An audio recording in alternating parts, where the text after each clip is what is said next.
झारखंड में इसी साल विधानसभा चुनाव होने हैं। सभी पार्टियां तैयारियों में जुट गई हैं। वहीं चंपई सोरेन का अगला कदम क्या होगा, इस पर भी सस्पेंस बरकरार था, लेकिन एबीपी न्यूज़ से बातचीत में उन्होंने अपने पत्ते खोल दिए हैं।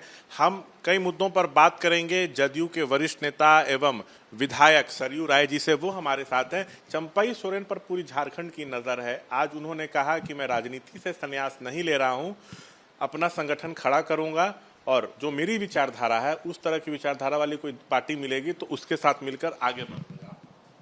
नहीं, ठीक ही कहा उन्होंने। बड़े नेता हैं, इतनी खबरें आई, वो खबरें पुष्ट नहीं हो पाई और अब दिल्ली से लौट के अगर चंपई बाबू का यही मंतव्य आ रहा है कि वे अपनी अलग पार्टी बनाएंगे तो उनको पार्टी बनाना चाहिए। अब पार्टी बनाएंगे तब पता चलेगा कि कौन उनके विचार के नज़दीक है और कौन नहीं है। भाजपा को उन्होंने इनकार कर दिया कि भाजपा में हम नहीं जाएंगे। अगर महसूस करते हैं कि जनता दल यू उनके विचार के नज़दीक है तो जनता दल यू से बात कर सकते हैं, बिहार के मुख्यमंत्री से बात कर सकते हैं, जनता दल यू के साथ आ सकते हैं, या और जो क्षेत्रीय पार्टियां बचती हैं उनके साथ जाएंगे तो उनको चंपई बाबू को कितना लाभ होगा इसका ये नहीं कहा सकता है, भले ही दूसरे लोग उनके कारण से लाभान्वित हो जाएं। इसलिए अगर उन्होंने ये कहा है कि हम अलग पार्टी बनाएंगे तो समय है, चुनाव के पहले उनको अलग पार्टी बनानी चाहिए। जो भी वो राज्य के हित में और अपने हित में सोचते हैं वही काम उनको करना चाहिए। मैं उनको नहीं सलाह दूंगा कि आप क्या करिए क्या नहीं करिए, क्योंकि मेरी कोई प्रत्यक्ष बातचीत उनसे नहीं हुई है। मौका मिलता है, पसंद करेंगे बातचीत करना तो बातचीत करके ज़रूर हम कहेंगे कि आपको एनडीए फोल्डर में रहना चाहिए और बेहतर होगा आप जनता दल यू के साथ आइए। वैसे सर, जिस तरह से उनको सीएम पद से हटाया गया, वो कह रहे हैं कि हमको अपमानित किया गया, लेकिन एक तरफ ये भी देखा जाए ना कि जब हेमंत जेल गए तो कई पार्टी में नेता थे जिनको चाहते तो वो सीएम बना सकते थे, लेकिन उन्होंने मौका तो दिया चंपई को। चंपई सोरेन सबसे सीनियर नेता थे और गुरुजी शिबू सोरेन है उनके नज़दीक भी थे, तो उन्होंने वरीयतम नेता को बनाया। अब इस पर दो राय हो सकती है कि हेमंत जी ने जेल जाते समय चंपई बाबू को बनाया तो जब जेल से निकले उस समय इनको ऑफ़र कर देना चाहिए था कि भाई अब अपना राजपाट आप संभालिए, मैंने इतना दिन अच्छी तरह से चलाया है। ये उनको कहते तो एक बड़प्पन होती, परंतु जिस तरह से अफरा तफरी में उनको हटाया गया, उन्होंने अपमानित महसूस किया है। उन्होंने महसूस किया कि उनके सम्मान पर ठेस पहुंची है और सम्मान पर ठेस पहुंचना, अपमानित होना महसूस करना, ये व्यक्ति के निजी स्वभाव पर निर्भर करता है। उन्होंने महसूस किया है तो हम लोग भी इस बात के समर्थक हैं कि भाई उन्होंने महसूस किया है कि उनका अपमान हुआ है।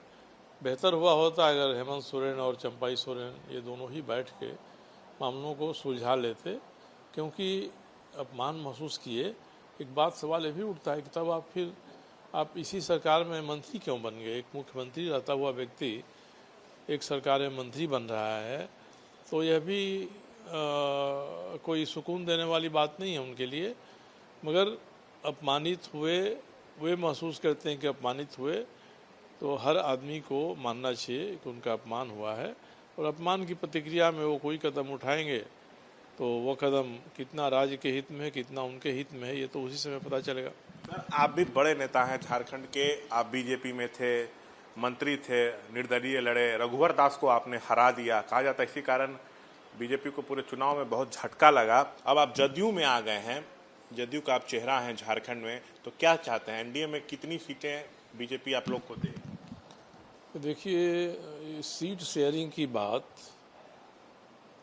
बिहार के मुख्यमंत्री नीतीश कुमार हैं, उनके कार्यकारी अध्यक्ष संजय झा हैं, ये भाजपा के केंद्रीय नेताओं से बात करके तय करेंगे।